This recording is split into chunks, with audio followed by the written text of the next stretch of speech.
Right, we're on. Guys, today we're talking about a strong grip. Strong grip, turn round to the right, your left as you look, my right. Is a strong grip a good thing or a bad thing? I think a strong grip is a good thing.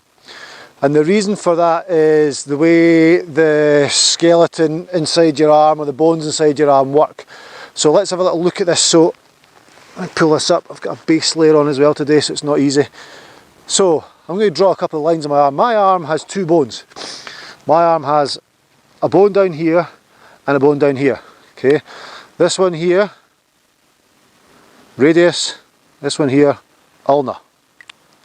So I've got an ulna and a radius. Okay, so they sit on top of each other in that position. Okay, so that's them on top of each other. Now, if I'm applying force to the golf ball, so let me say I've taken my address in a neutral grip. So neutral, not weak, not strong, neutral grip. You can see the radius sits on top of the ulna. Hope you can see that. Okay. Now I'm applying force to the golf ball, going in this direction because I'm right-handed. I come down, and at impact, I'll do it towards camera. At impact, the radius is on top of the ulna. Now that's a very weak position. So if I was to, any force going against that, there's two bones getting pushed backwards. Okay, that's a weak position. If I was to hammer a nail, so this is my hammer. Do I have a hammer? This will do. Something that represents a hammer. No, I was just trying to think what I have on the buggy, but I don't have anything. This is my hammer. Let's imagine this has all disappeared. So I hammer a nail, I would go down, down, down. And what I'm doing there in that action, down, down, I've got one bone on top of the other. So they're both lined up on top of each other. Okay, so this bone is on top of this bone, so I'm applying force that way.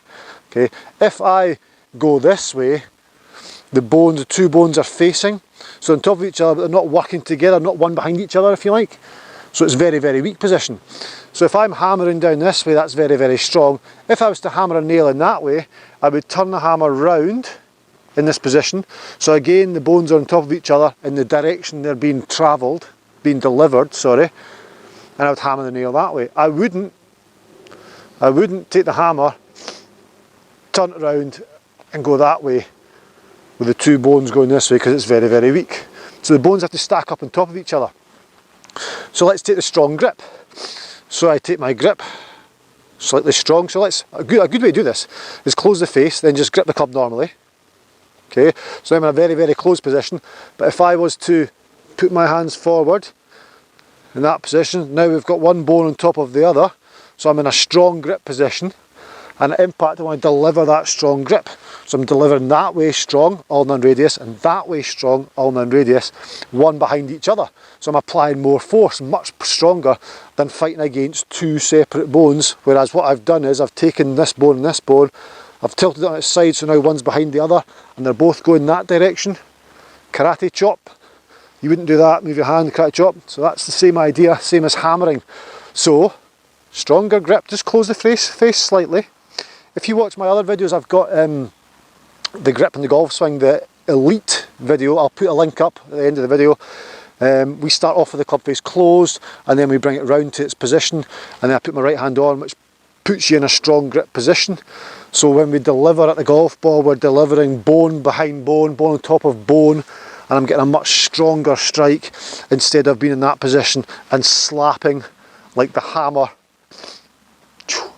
Okay, so we wouldn't hammer that way. We wouldn't hammer like so. We would move the hammer, we would move the whole thing round, and we would bang this way, as I mentioned before. So guys, trying to get bones to work for you, sounds a little bit weird, but think about the strength, the amount of force I can apply. So I'm closing my face, take my grip, down. The only way I can get this club face square now is to push the hands forward, therefore lie bone on top of bone. So the radius is now behind the ulna. There we go.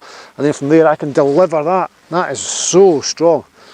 Such a strong position. Strong grip, strong position at impact. So the answer to the question after all that was, is a strong grip good? My thinking on this is, yes, strong grip is very good. It's much more beneficial being in a strong grip position and delivering the bones correctly for a more force onto the golf ball than it is being in a weak position, because then we've put it the other way around but we're going in the wrong direction. Okay, so neutral grip's nice, but if we come in, deliver strong, we're going to leave the face open. So let's grip it strong, deliver the forearms in a strong position for the ultimate ball strike. Guys, as I say, I'll put that link up there. If you look up the top left corner of the screen just now, a little bubble will appear. If you click on that, you can subscribe to my channel for free. I'm also on Twitter at SJohnsonPJ, and also Peebles Pro Shop is my Facebook page.